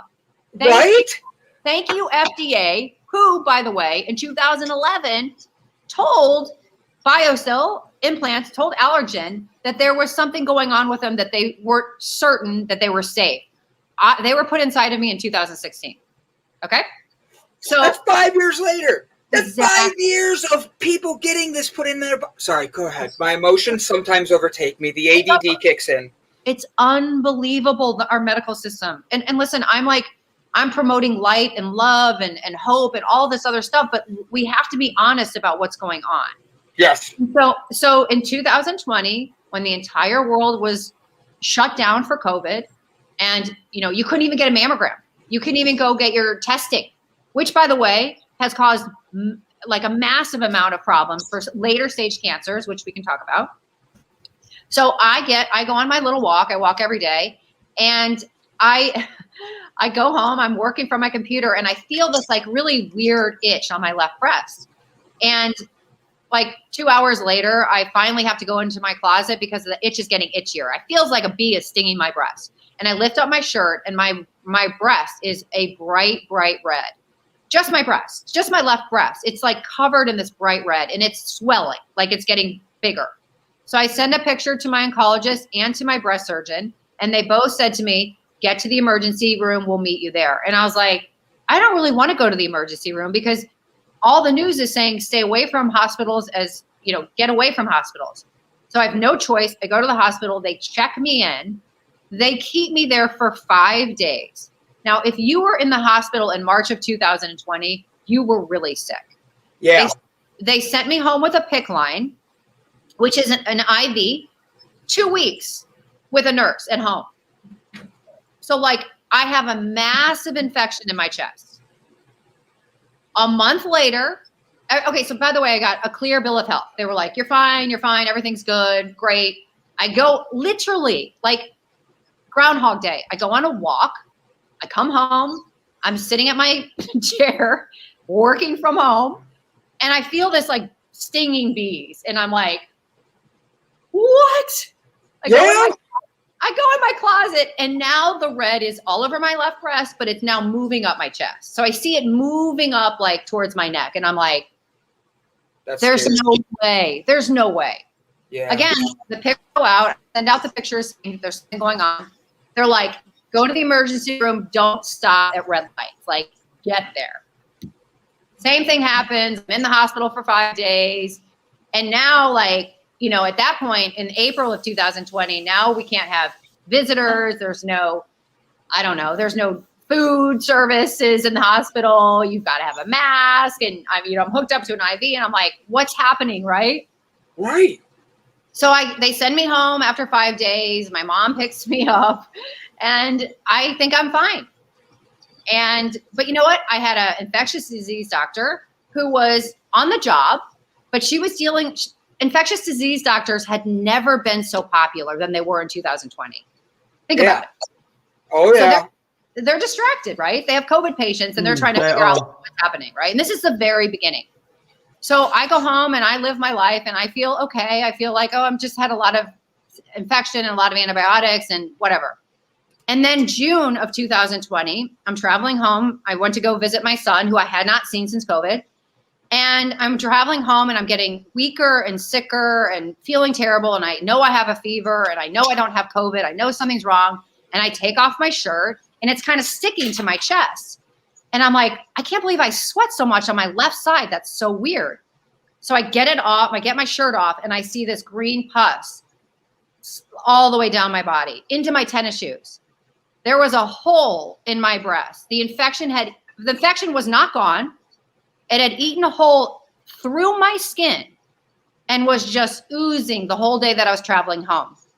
By the time I checked into the hospital, I had 103 fever.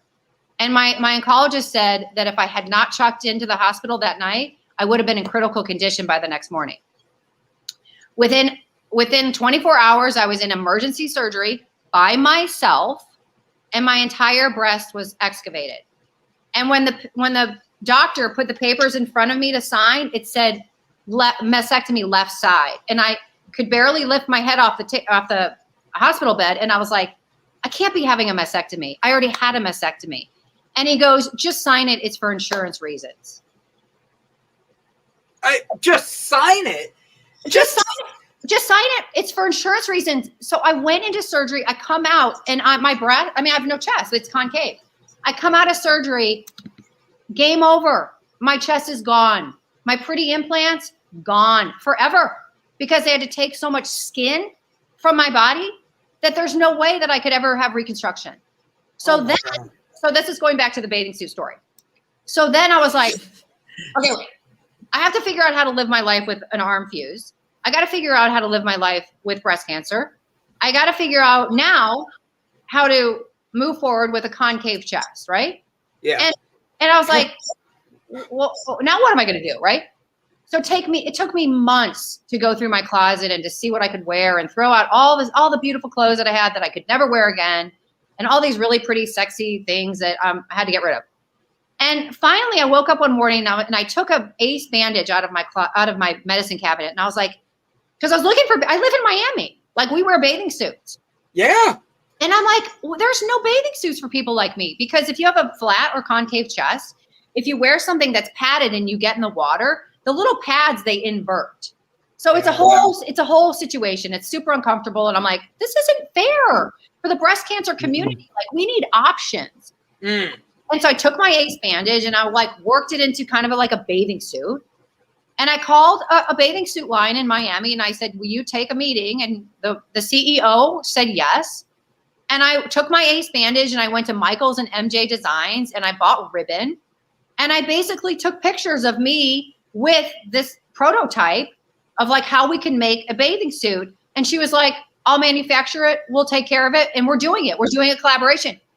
So, and literally within 2 weeks, Forbes picked up an article and put an article out there about this.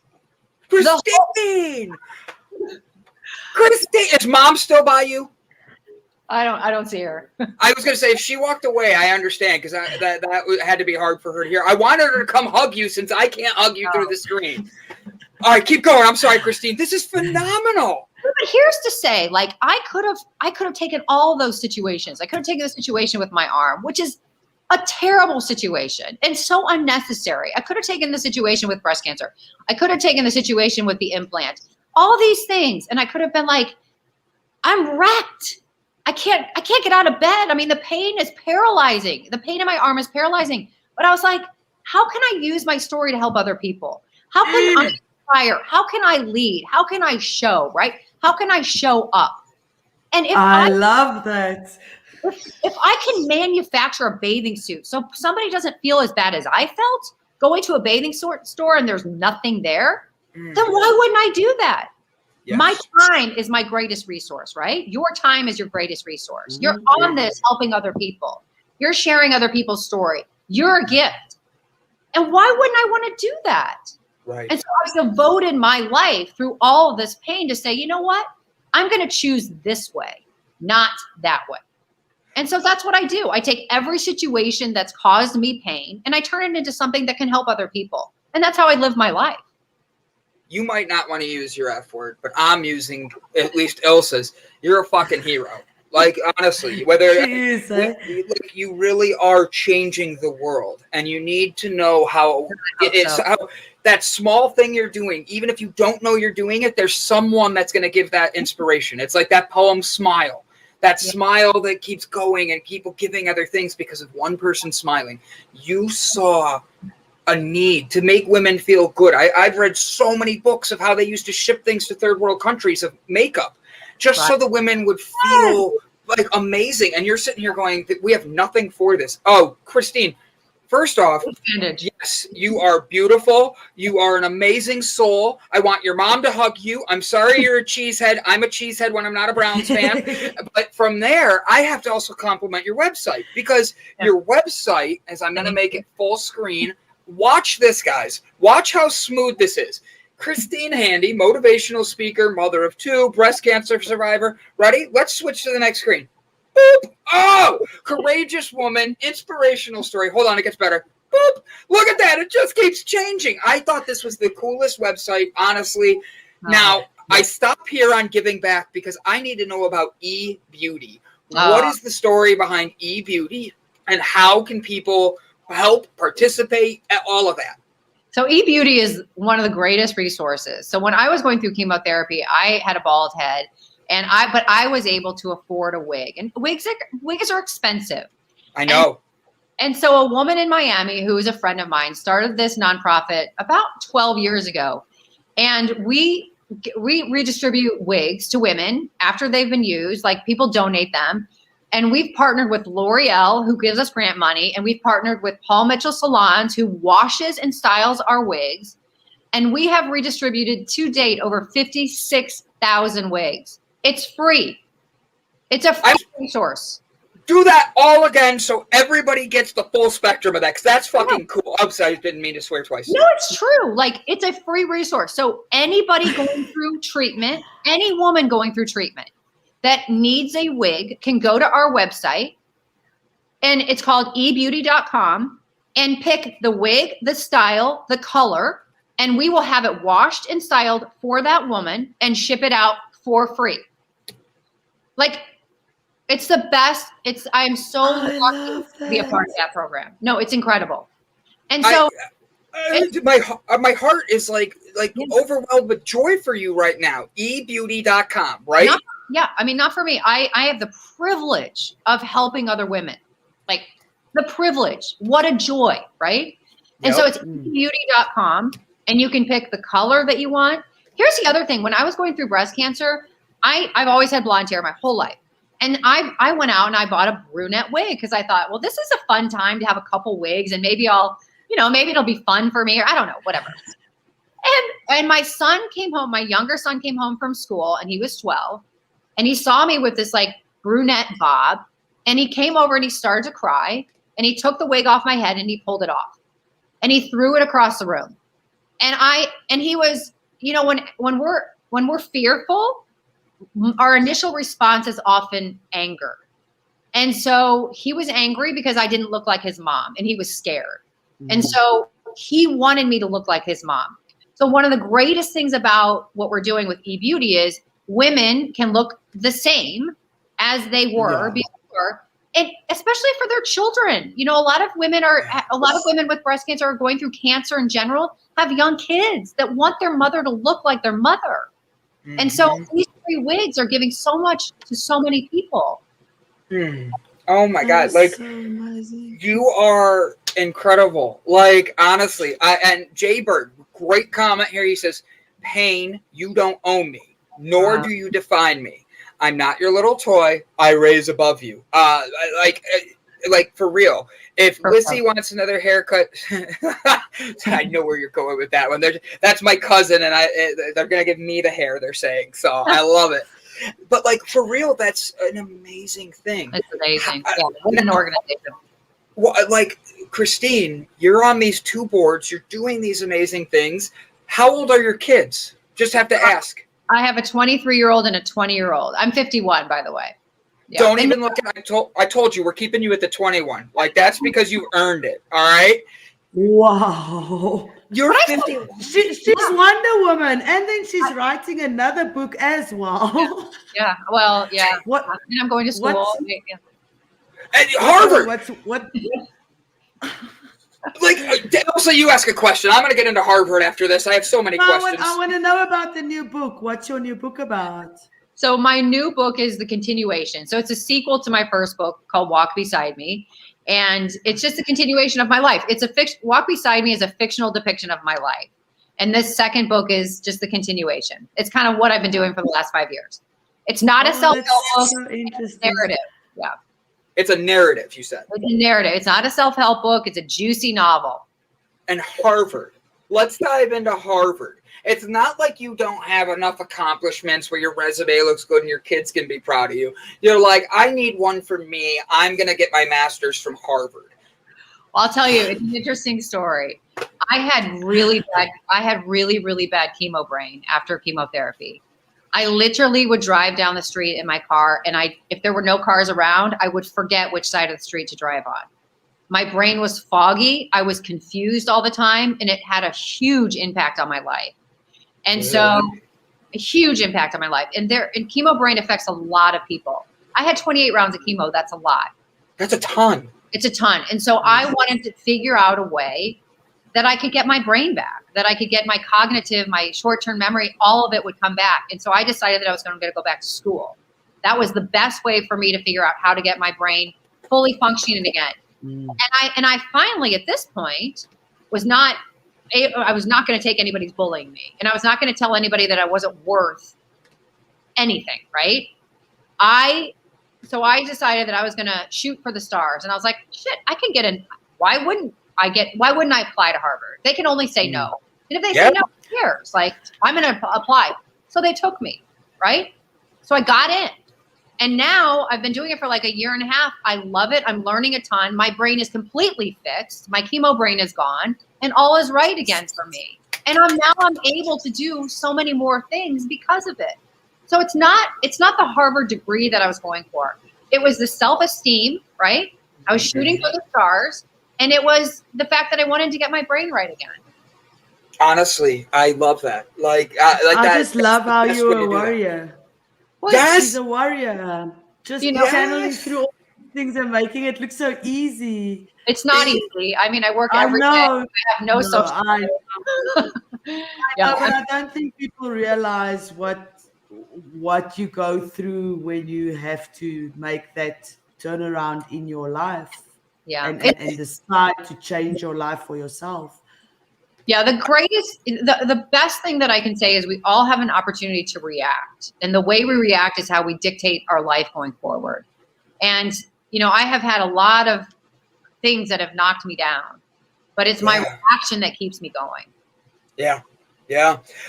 Miss Christine, here is your Instagram. I'm going to pull that up. Guys, do not slow down. Do not pass go. You get $200 if you click follow right there. Miss Christine on here. Go give her a follow on her Instagram, Christine Handy 1. She is the Christine Handy 1. Make sure to go spread some love and positivity her way by subscribing, following, and giving some love there.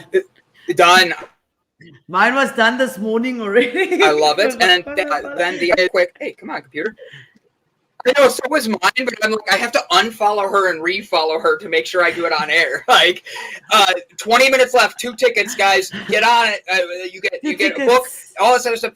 Yep, it's for the nonprofit, A Night of Giving. We're making sure to give back to others who are less fortunate. And Jessica Dugas is making sure that we're changing the world starting right in our own houses. Christine is doing the same thing. Jessica's already sent a message asking if you'll be a part of our next concert series because you have such an amazing story. So, of course, Christine, I have to ask, and I'm asking with pure love and sincerity, how do you find the way to smile every day dealing with some of the pains, the sufferings, and the heartache that you've dealt with?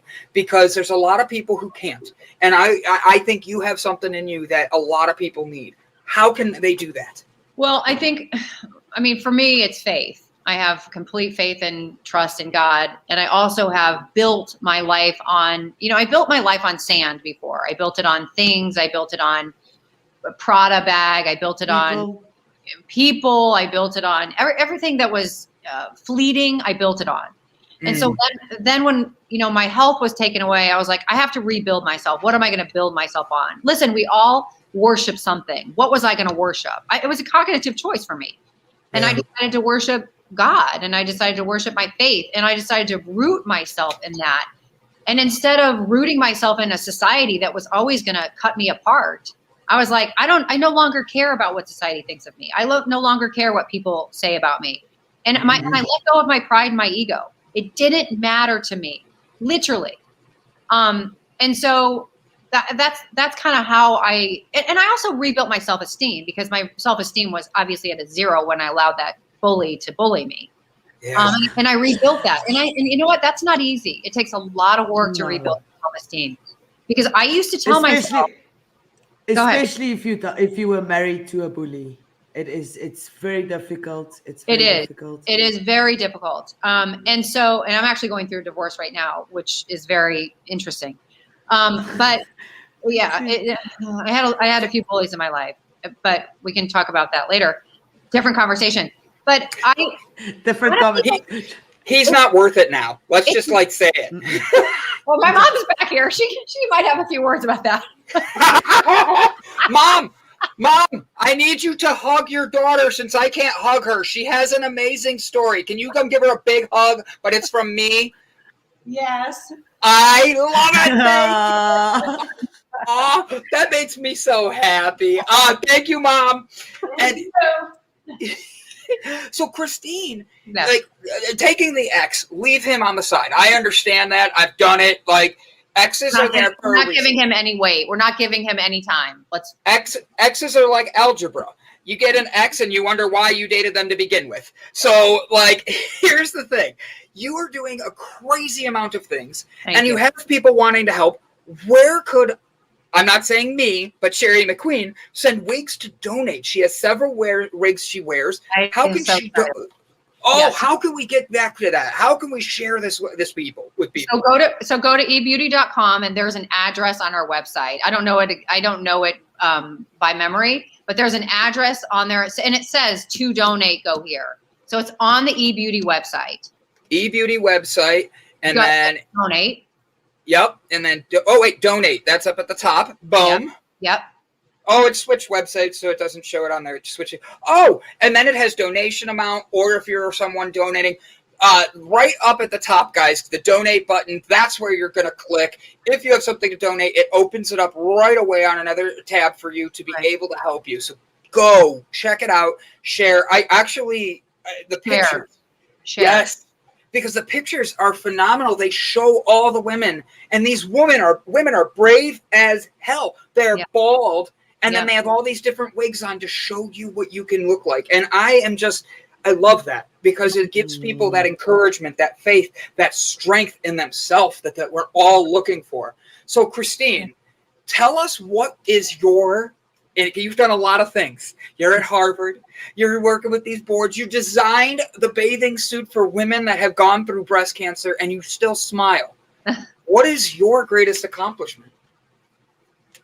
Oh, I got her to look away. Ha ha! Made her think. That's a good question. I hope it's my children. That's my hope. I'll give you that one. 23 and 20. Yeah. Right? Yeah, we're still waiting for that, but yeah. Tell Mom.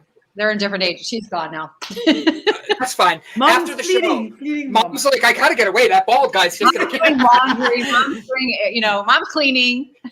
Mom, I've also got laundry. Yeah. So, Christine, with getting involved with all these different locations, you're in Wisconsin now, in Green Bay, but you live in Miami, Florida. Yes. You've been through all of this. The doctors have hurt you. You've been through hell. Yeah. What do you do when you have something happen now? You're not feeling good, and you don't want to go to the emergency room, I'm assuming. You don't really want to jump through it, because if you don't know the doctor, how do you trust where you're going to go to know you're going to get the best service? How does Christine protect Christine? I pray a lot. I do. I pray a lot, and I trust myself. I trust my own voice. And so instead of negating my pain or how I feel and thinking, oh, it's nothing, it's not worth anything. They will judge you. They will call you a hysterical housewife. They'll, label you. I trust myself. And if there's a real problem, then I take care of it. I send a message to one of my doctors. I have a lot of doctors, unfortunately, because when you go through that kind of chemo, it causes other issues. So for instance, I have health issues. I have heart issues because of the chemotherapy. I lost 3 teeth because of the chemotherapy. It destroyed my teeth. So there's a lot of things that happen when you are just trying to save your life with chemotherapy. These other things happen. So I've had obviously a lot of issues. And so I just trust myself. If I need, to go to the doctor, I don't really like it because I've been to so many doctors, but I'll just go, I go ahead, Elsa. You've been through a lot, and how did you get yourself to trust yourself? Because when you tend to come out of abusive relationships, to trust yourself is difficult. What steps did you take to, or how did you get yourself to that point? I really had to change the self-talk, and I really had to change the past play, like the cassettes that I was playing in my head. And so I had, instead of saying to myself, oh, you've done nothing with your life, you're not worthy of love, which is what I used to say to myself, by the way. I now say you're worthy of the greatest love. There's no ceiling to what you can accomplish. So it was really self-talk that changed for me, but it was also what I listened to. I started to listen to my own voice. I started to listen to podcasts that uplifted me. I started to listen to preachers' podcasts. I started to do all I turned off news. I didn't want to be living in a fear-based society. So I surrounded myself with uplifting music and everything that I put, the people in my life. I have voices that are uplifting and cheer me on. And so I changed the noise. I changed the noise. And it's not an easy process, and it takes a long time. It's not as simple to say, okay, change the channel. Yeah. It's a lot of work, but it's worth the work. When you felt alone during all of this, and I know you prayed, I know you did stuff. Right. Did you notice family come around you in a different way? Meaning, like, did they come and not? I say this because you were going through so many things, from the wrist to the infections to surgeries and all that.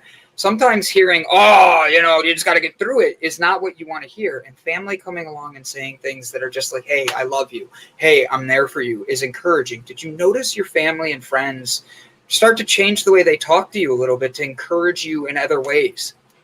I think that I taught them how to talk to me. Nice. Because some of them would say, like my infection last summer in 2000, a year ago, when they had to excavate my cavity. And when I was in the hospital 3 times during COVID, people would say to me, oh, there's something wrong with you again. And I was like, how do you think that makes me feel? Yeah. I'm the patient. You think that I'm not upset about this? You're put out by it? Like, give me a break. I was like, well, I don't need that. Like, yeah, you're right. There is something wrong with me again. And what a bummer. But you're either with me or you're against me. And it's that simple. Yes. Correct. And so we have to teach people. First of all, we teach people how to treat us every single day. And we have to put boundaries around us. And my mother and my father and my family has made mistakes and said stuff because they're frustrated. They're afraid, right? My parents have been afraid that I was going to die. Last summer, my parents were afraid I was going to die. And so when we are afraid, that produces anger in our body, right? It just does. Yeah. That's a natural reaction to fear. And so, but I have to say to them, don't say it like that, because I respect myself enough to say, I'm okay. I want your help. I need your help, but I need to share with you how this feels to me. Yeah. And it's a boundary. Yeah. Wow. So Miss Sherry, I keep reading Sherry's name because she was writing good questions. I keep looking. I'm going to bring Miss Christine. I'm bringing Miss Jessica Dugas back in because the way we end every show, I'm going to way we end every show is we give a positive affirmation. This could be your favorite quote. This could be your favorite saying. This could be just something on your heart that's like, get out of bed and go for a run. I don't care. You get to choose whatever it is. And I will go first, so you see how it goes. Then Ilse, then Jessica, and then you. Okay. Let's do it. So that way you see how it goes and how easy it is. All right, I'll go first just so it's fun. Guys, it is Thursday. We have made it through another week. You made it through hump day. Hope you got humped yesterday. Help you get yourself better and getting you to that next phase in life. Guys, what an episode we've had from this whole week to today has led up to us building a foundation of pure joy, satisfaction through pain. Take your pains, see the benefits and the community that you are with right now, and change your world. Because the minute we change our world from inside us is the day that we're going to be able to change the world outside by showing our best self in everything we do. actions will always speak louder than words. Help us change the world by being the best influence in it.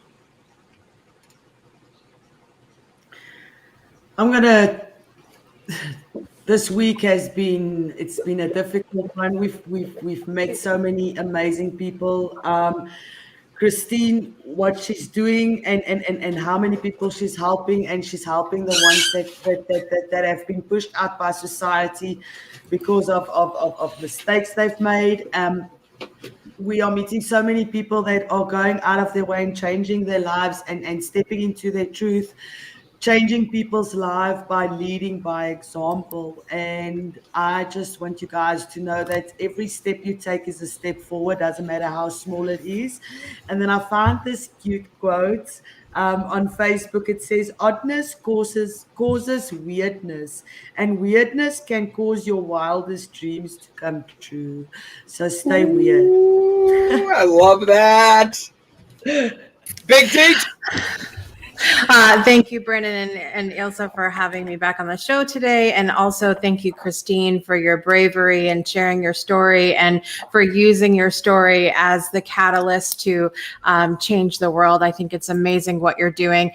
Christine's story and some of the amazing people that I'm working with through the White Scholarship Foundation and Overcoming Odds remind me about the importance of nurturing, first nurturing yourself, and then the honor and privilege we have to nurture other people, that it's a daily choice that we can make. I found two quotes. One says, nurturing is not complex. It's simply being tuned in to the thing or person before you and offering small gestures towards what it needs at the time. It's not complicated. It's easy to nurture ourselves and other people if we choose to. And then John Lennon said, we've got this gift of love, but love is like a precious plant. You can't just accept it and leave it in the cupboard or just think it's going to get on by itself. You've got to keep watering it. You've got to really look after it and nurture it. Blessings to all of you, and I'll see you next time. Well said, Jess. Well said, Jess. Well, I think my life quote has been, at least the past 10 years, there's always purpose in pain. We just have to be willing to look for that. But one that I also say daily is let go and let God. Love it. Love it. Love it. Guys, this has been, we actually have a minute or two left. So Christine, give a shout out to everybody you want to give a shout out to really quick.